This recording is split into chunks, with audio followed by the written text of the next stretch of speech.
This is the MHFi podcast with Carl Jensen and Doug Cunnington. We have authentic conversations about the journey to Fi, health, happiness, and some very odd tangents. We interview Fi experts, side hustlers, people on their way to Fi, and those who have reached the other side. Join us every week, and if you want the show notes and links and all that other stuff, head over to MileHighFi.com. Hello, world. Welcome to the Mile High Fi podcast. I am Carl Jensen with my co-host. I'm Doug Cunnington, and today we have a little thought experiment about what Carl and I would do if we had 6 months of free time. No constraints, no children, no sort of time-consuming things. Our normal responsibilities are gone. We just have like a project or thing or set of things we want to work on. Potentially there's some more constraints, but before we get to the show, we do have a new sponsor today, and it is what looks to be, it's some sort of an athletic adult massager type thing here. And I think maybe it's like if you get your muscles sore or something like that, then you can massage it out.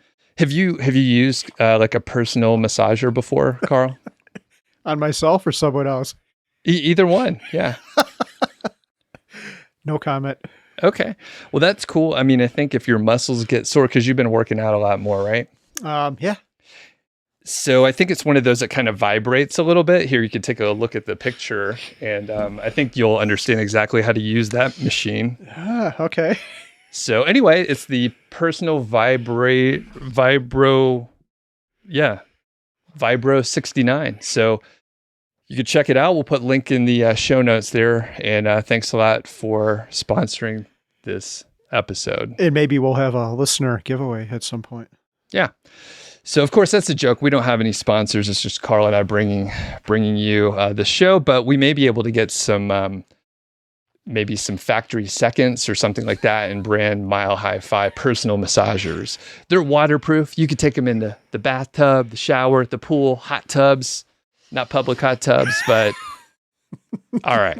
I didn't run that one by you, but I think you're in. No comment. Okay. 6 months of free time. So any constraints that you want to add to this? Yeah. So I think the constraints that I would add to it is all my time is magically free. In this case, I've got no children.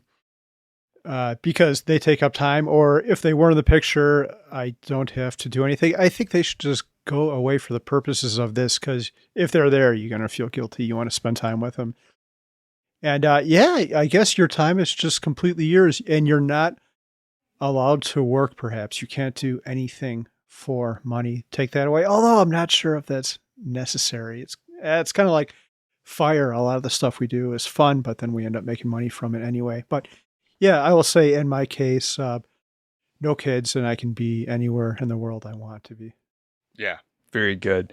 And, for people to follow along, maybe we could put some other, constraints. Maybe it's like something where you can work on it like, 6 to 10 hours a day if you wanted to. Maybe it's a project that you wanted to pursue or some hobby that you want to get better at. But we have all these constraints in life that keep us from doing it. Wonderful things, right? Our family, our friends, but it's hard to get a chunk of that time. And depending on what it is, you may take, a couple hours to like get into the right state to do the activity that you're looking at, or there may be a lot of preparation and other things to consider. So it's kind of interesting, and I'll let you answer first. And I mean, you can answer a few different things if there's multiple projects that you would want to work on. Yeah. So Doug, there are two different things I would do.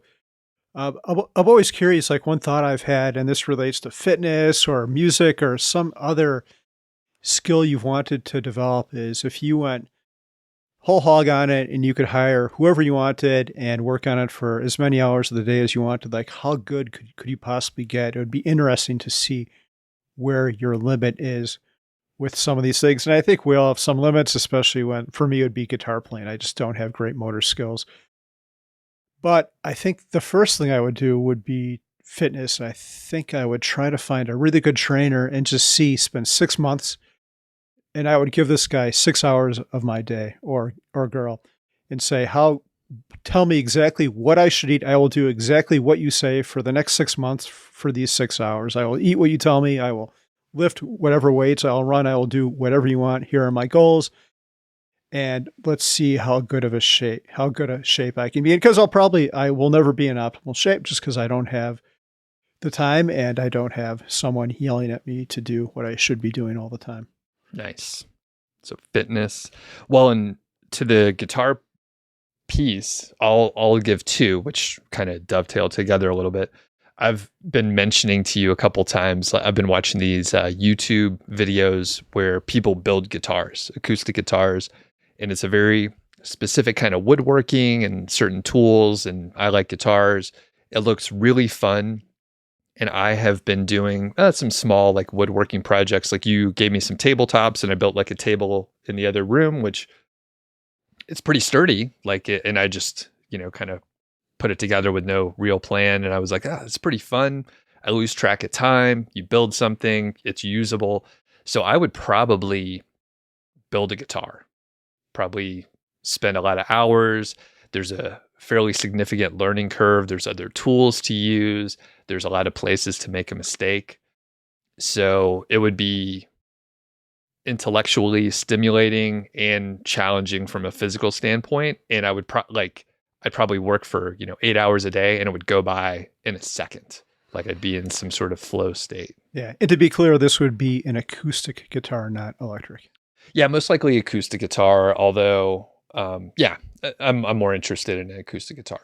Acoustic seems like it would be a lot harder. You got to get all that wood bent and curved and all that. And it doesn't seem like there's much room for error, because if there is, the strings aren't going to touch the frets correctly and all that. Right. Yeah. There's a lot of that. There's braces up underneath. I'm pointing at a guitar over there, but there's like braces underneath that you can't see, but they're in there holding the structure. There's whatever, like 100 pounds or a couple 100 pounds of like pressure pulling that top in the opposite direction. So you have to glue everything. It's all very, important. And I have looked at some of the kits for the electric guitars, and there's a lot of times those are somewhat simpler. A lot of times it's a solid piece of wood. There's some soldering and some other light electronic things that you might have to do. You still have to set up the guitar and get everything aligned properly and intonation and blah, blah, blah. But it is kind of a different magnitude of the stuff that you have to work on, I think. Sure. So, and then the other one is just playing guitar more. So to your point, like I'm taking some guitar lessons, and I'll maybe play, 10 to 15 minutes most days. And then maybe 1 or 2 days a week, I'll play for like 45 minutes or an hour or so. And I have a lot of free time, and I love playing guitar. Kind of like with the fitness stuff you're talking about, like you enjoy working out, but it's like hard to carve out some of the time because there's like so many things we want to do. So I'm curious, like you said, if I spent like 6 hours a day, you maybe couldn't play constantly because you get some sort of fatigue with your hands and they get tired. Maybe you build up to it, but just working on it really hard and thinking about it all the time, I wonder how much better you could get. And I think actually, you were like, I don't have good motor skills.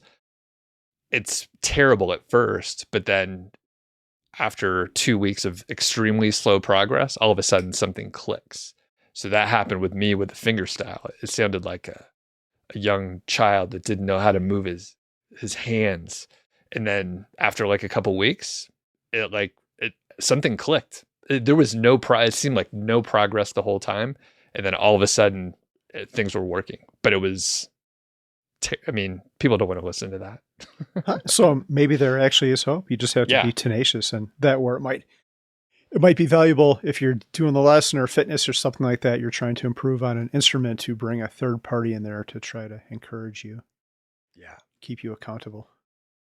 So anything else aside from fitness? One thing you mentioned was go anywhere in the world. So do you have any like other things like that where maybe it's travel related or something? I can't remember what these dudes did, but there was some guys who went to 4 different countries. They spent 3 months in each, and I think they've got a whole YouTube video on this, and they committed themselves to not speaking English when they were in each of these countries. And supposedly, I'm always skeptical of these claims, but they said they were able to be fluent after 3 months in each country. And they're a little bit younger, maybe their brains are a little bit more malleable. But yeah, I would go to some South American country and do the exact same thing for 6 months. Just immerse yourself in it. And it's kind of I do want to learn Spanish, but it's also kind of an experiment too. I'm curious to know if I could actually handle it and become fluent in 6 months. And I think you could if you were in that environment and you had nothing else to do and you're constantly surrounded by it. Every sign you see, everyone's speaking it around you. I think you probably could, but yeah, I would like to do that. If I had 6 months, I would totally sign on for that. And I'm not sure if you even need six if you were super committed and went for hours every day. I think 2 or 3 months might be enough. Yeah. Very interesting. Yeah. And how long have you been working on Spanish? Yeah, ever since I was 12 years old in junior high school, I always hated it as a kid, which was stupid on my part, so I never really picked it up. But the words stick with you, I think. Maybe this is what the young brain does. Like, the parts I remember come back very quickly. It's the new stuff that's a little bit harder. But yeah, I took a break from it because I had to finish some stuff up in my house, but I've gotten back into it recently. But I think even a half hour or 45 minutes on Duolingo every day is never going to bring you anywhere near fluency. You're going to learn a lot of the grammar, maybe memorize a lot of words, but you need to be there speaking to a native or someone with fluency to really get it down. Yeah. Very cool. And I'm trying to think if I have any other sort of like big ones. I think I would love to hike a lot more. I like being outside. We have, thousands of miles of trails like so close to us. There's no real excuse other than, in the deep winter, sometimes there's a little too much snow and maybe I wouldn't want to get out in it. But yeah, just hiking and walking around, it's pretty much related to fitness, but just being outside and, tying it back to a recent episode, not having cell phone service. And like, even if I wanted to check my email, I can't. And there's something freeing, especially when you realize everything's fine when I didn't check my email and I didn't get a bunch of robocalls about my car warranty expiring. So it's not a bad thing. Awesome. Any other thoughts about 6 months of free time or? I think that's it. I kind of want to do it, and I guess I might have it. It'll probably be another young. I've got like 7 more years until all the baby birds have left the nest. In the best case scenario, I'm talking about my kids being 18 and leaving the house. But yeah, maybe that'll actually do it. I guess the other thing really quick is I'd love to just jump in a car and drive around for a while. We talked about this a little bit on a previous podcast. It'd be awesome just to slow travel for the US. I'm not sure if I do it in an RV, but just have no plans whatsoever except I'm going to go west and just stop wherever I feel like. That's awesome. Yeah, I really enjoyed the drive to Alaska. That was super cool. I think maybe like an ideal situation because there is I haven't traveled in an RV, by the way, like road tripping style. I have some interest in having like that sort of capability. And the reality is sleeping in a hotel with like some other amenities is pretty nice. But sometimes like if you're in the middle of nowhere or you just want to get away from everything, it could be awesome to just pull off the side of the road. This is very standard traveling through Canada and in Alaska. There's just sort of rest stops. Maybe there's a pit toilet, but it's just like a gravel pull off and people will just pull off and then stay there overnight. They're all, they're good to go. They have food, heat, everything they need in their little, their camper or whatever they have on the back of their truck. And that would be pretty fun. Yeah, that's cool. I like that a lot. Maybe we can do a whole show, a whole series. It'd be like a YouTube series, 2 guys just trying to find their way in the world. Cody and Berman and Grant from what's his Millennial Money, I think, did a trip across the country like that. They had a little Volkswagen van. I think one of them was in the top and one of them was in the bottom. So my first question to them was, you're in a pretty tight space. What happens if one of you farts? Like, that sounds bad, but yeah. We'd have to set up some rules around that, Doug. I guess so. That's a weird note to end on, but It's for your sometimes protection, that not mine. happens. Yeah. All right. Well, this is cool. People, let us know if you have any dreams. If you had 6 months off, what would you do? Shoot us an email. You could join our email list, milehighfi.club. There's a link in the description and all that, or you could leave comments on YouTube. And of course, thanks to the Mile High Fi vibrator company, or personal massager, we'll call it. That way we could sell them at Walmart and other places like that. On a serious note, I have a meeting this afternoon and our merch will be up soon. I know we owe some people some t-shirts, and that is coming very, very soon, maybe as early as next week. Awesome. Very cool. All right. We'll see you, Carl. Bye, Doug.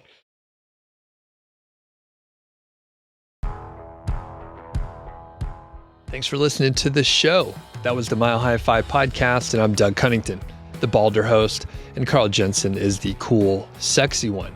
If you dig the show, please do 3 things for us. Number 1, tell a friend, a family member, an enemy about the show. We really don't care who you tell. Maybe forward them a specific show that you know that they will like. It's the single most helpful thing that you can do to spread the word. It's like giving us a virtual high five, and actually we don't give high fives in person, so the virtual kind's pretty good. And more importantly, your friend or family member or even your enemy will appreciate the fact that you were thinking of them. Number 2, make sure you're following or subscribed on your podcast app, Apple Podcasts, Spotify, Overcast, YouTube, whatever you're using, and that way you won't miss a show. And number 3, please leave us a rating and review. We read them on the show occasionally, and you might hear yours out there on an upcoming episode. Quick disclaimer, this show is not financial or legal advice. I'd actually be surprised if it sounded like it. It's really just for entertainment, and that's at least what we're hoping for. But seriously, get advice from professionals. Carl and I are just 2 guys with microphones that sit in my basement and talk. So we'll catch y'all next week.